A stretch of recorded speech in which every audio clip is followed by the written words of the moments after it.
Hola, buenas noches. Mi nombre es María Fernanda Obando. Curso legislación laboral en el grupo 224.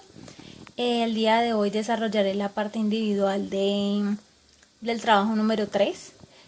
Mi tutora es la doctora Doris Algarra Echenique. Y continuaré. Iniciando con esta trabajo individual, como primer punto tenemos el diagnóstico sobre el trabajo colaborativo número 1. Este trabajo fue una de las fases de más importancia, creería yo, que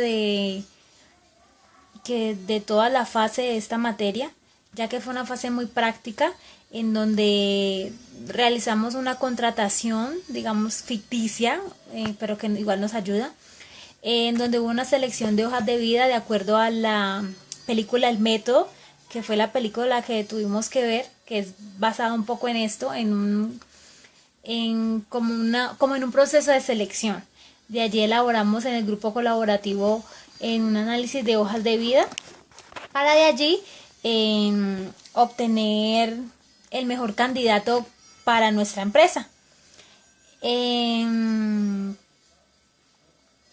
Esta fase colaborativa número 1 obviamente fue de mucha ayuda porque realizamos una contratación, escogimos a uno de los candidatos de nuestro análisis del mejor, que fue Carlos. Realizamos la afiliación a EPS, afiliación a ARL, afiliación, bueno, todo lo que es seguridad social, en fin.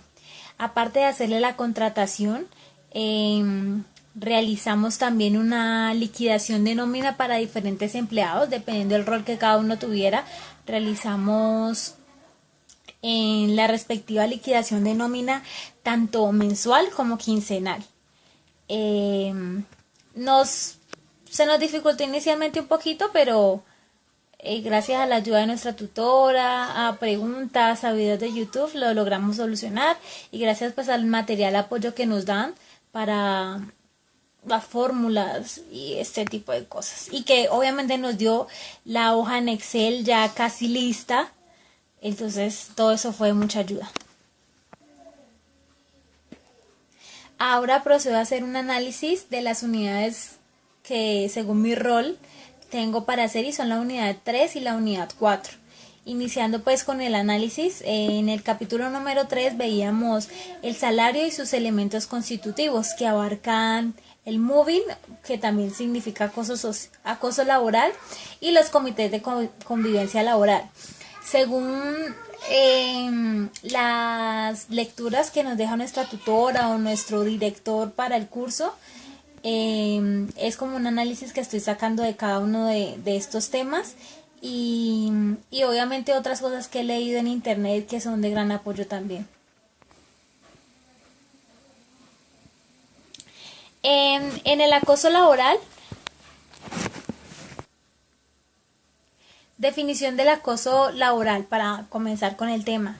En cuanto a la definición de acoso laboral, es toda conducta persistente, demostrable, ejercida sobre un empleador o un jefe, sobre un compañero de trabajo, sobre un subalterno, que infunde miedo, intimidación, terror, angustia, y puede causar perjuicio laboral y generar obviamente desmotivación en el trabajo o inducir incluso a la renuncia. Las modalidades de acoso laboral están el acto de violencia contra integridad física, moral, que viene siendo maltrato laboral, expresiones verbales, violación a la intimidad, en fin, todo comportamiento que tiende a menoscabar la autoestima de cualquiera de los empleados.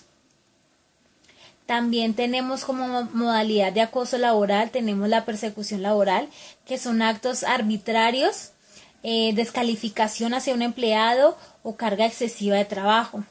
También existe la discriminación laboral, que es un trato diferenciado, violar el principio de igualdad de oportunidades, tipos de género, religión, raza, discapacidad, condiciones de salud, en fin. También tenemos Como otra modalidad, el entorpecimiento laboral, que se vendría siendo obstaculizar, hacer más gravoso el cumplimiento de la labor, retardar el cumplimiento de la labor o las metas, es decir, no permitirle al empleado su buen desarrollo en su área de trabajo. También está como punto la inequidad laboral, que es la violación al principio de la igualdad y la discriminación por obligaciones laborales. También tenemos el punto que más hemos tratado en nuestro curso, que es la desprotección laboral, que es la conducta que pone en riesgo la integridad y seguridad del trabajador, mediante órdenes o asignación de funciones. Como caso específico, sin cumplimiento de los requisitos mínimos de protección y seguridad del trabajador, como nuestros aportes sociales. En nuestra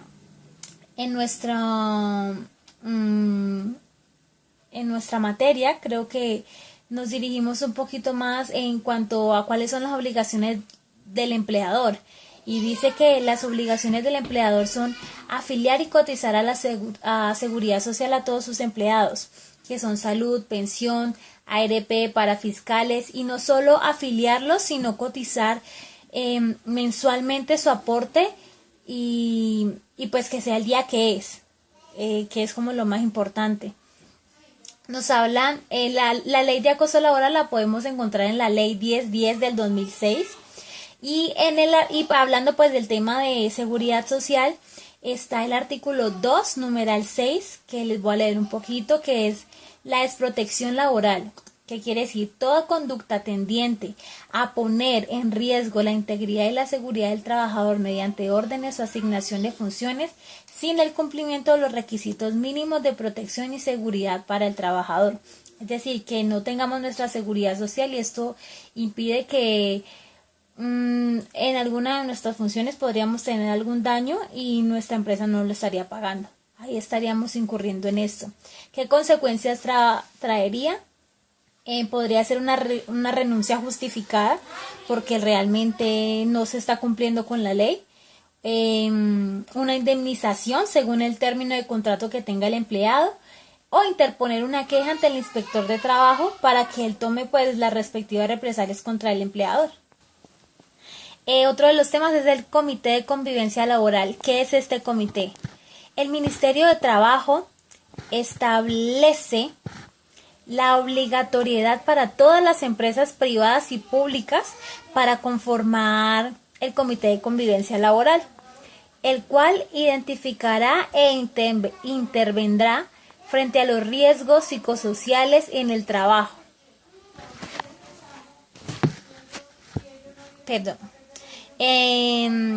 Causadas por el estrés ocupacional o el acoso laboral. ¿Cuál es la finalidad de este comité? Se hace como una medida preventiva que contribuye a proteger a los trabajadores contra los riesgos psicosociales que afectan la salud de los lugares de trabajo. Ese era un poco el tema del capítulo 3. Ahora, continuando con el capítulo 4, nos toca temas muy importantes también, que es el CRE. Ya les hablaré un poquito de retención en la fuente y los aportes para fiscales y los certificados de retención. Bueno, ¿qué es el CRE? En resumen, el CRE es un nuevo impuesto que se creó a partir de enero del 2013 como aporte de las sociedades y personas jurídicas y asimiladas en beneficio de los trabajadores, la generación de empleo y la inversión social en términos de ley 1607 de 2012. Una pregunta para todos. ¿El CRE es un impuesto distinto al impuesto sobre la renta?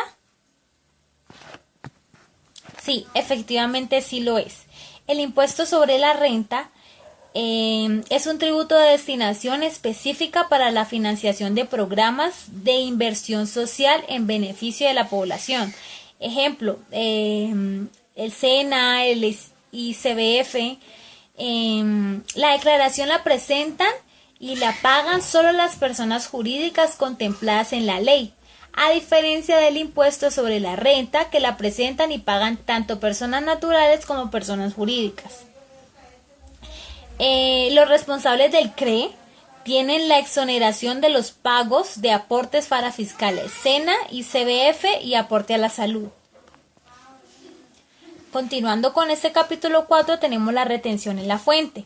La retención en la fuente es un sistema de recaudo anticipado sobre la renta y complementarios del impuesto a las ventas, del impuesto de timbre nacional y del impuesto de industria y comercio, que consiste en restar de los pagos o en abonos en cuenta un porcentaje determinado por la ley. Este porcentaje está determinado por la ley. A cargo de los contribuyentes de dichos pagos o abonos a la cuenta. Existe una tabla que cada año se actualiza y de allí obviamente se liquida la retención en la fuente. Les explicaré la retención en la fuente para empleados. Esta retención en la fuente es un sistema de recaudo. Es un sistema de recaudo anticipado, igual, de impuestos, que consiste en detraer de los pagos o abonos en cuenta susceptibles de generar el respectivo tributo una suma determinada conforme a la ley, como les decía anteriormente. Todos los empleadores o contratantes están obligados a deducir y retener una suma de lo pagado a sus empleados para cancelar anticipadamente el impuesto de renta y complementarios. Este mecanismo, conocido como retención en la fuente, como les expliqué anteriormente, les permite a los empleados, nos permite a nosotros, no obligados a declarar renta, cancelar en su totalidad los impuestos a su cargo. Y para los obligados a declarar constituye un pago anticipado del impuesto. En conclusión, el empleador o contratante está obligado a retener, declarar y pagar la suma que ha deducido a sus empleados. Esta es la obligación del empleador. El certificado de ingresos y retenciones. Otro tema. Los empleadores deben expedir cada año a más tardar, esta fecha sí varía, estaríamos a 2015, una relación detallada de los pagos hechos por los conceptos laborales, el monto de las cotizaciones a la seguridad social y el valor retenido en la fuente. Las conclusiones, ya terminando porque creo que me estoy pasando el tiempo.